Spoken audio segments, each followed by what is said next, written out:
Welcome to DL Outdoors. In this video, I'm going to be talking about buying a bass boat. Now, I made a video before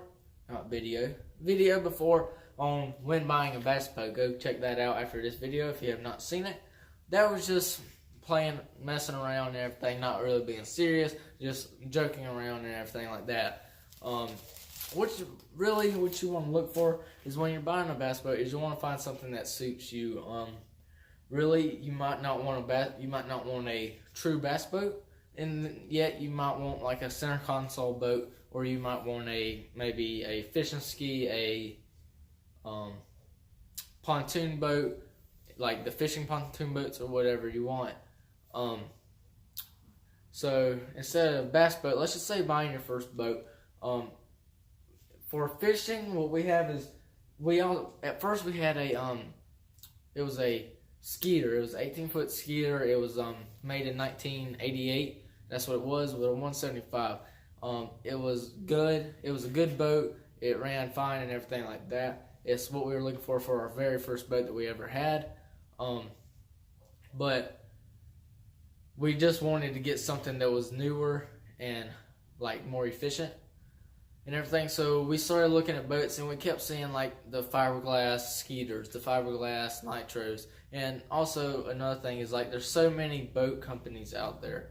Like you have Phoenix, the Stars, the Ranger, Nitro, Skeeter, Lowe, Aluminum Craft,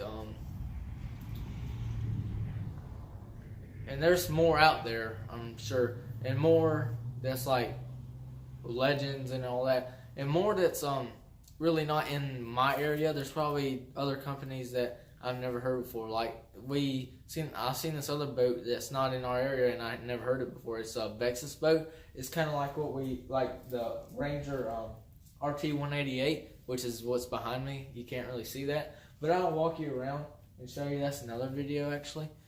But really, what you want to do is you want to look for like what fits you, how you like your stuff. Like right here, we got our rods in the middle, and then we have storage on the outsides of the boat. But with us, we were contemplating on whether to get a pontoon fishing boat, where the ones that have the trawl motor, or to get a center console or bass boat, because we also wanted a boat so you can use it for family time too, and go to the lakes in the summer and just spend like family time together.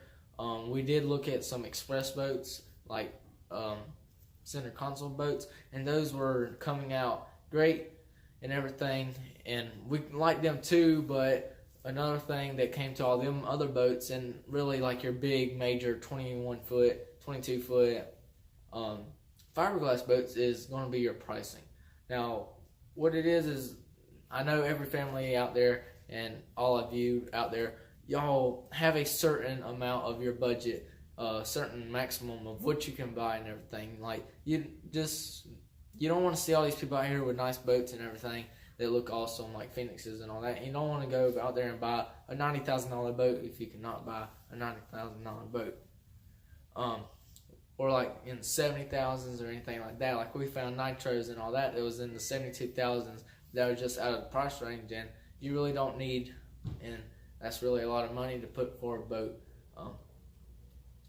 The Ranger RT 188 is what I have here, in like your 198, which is like your 19-foot, 18-foot, and 8-inch boats. This one right here was, I'm not gonna say the exact price, but it is in the high 20s to low 30s thousands on the amount that it was and everything. So basically, what you want to look for your first boat is you want to look at your pricing. You want to look at your needs and uses for it. Like, do you want it for like your family, or just for you fishing, or just having fun on the day of lake? And you also want to look for how like it suits you and what boat you need. Do you need a bass boat? Do you need a fishing ski boat? Do you need a center console, or do you need a pontoon boat? Thanks for watching this episode of DL Outdoors, and I'll see you on the next one.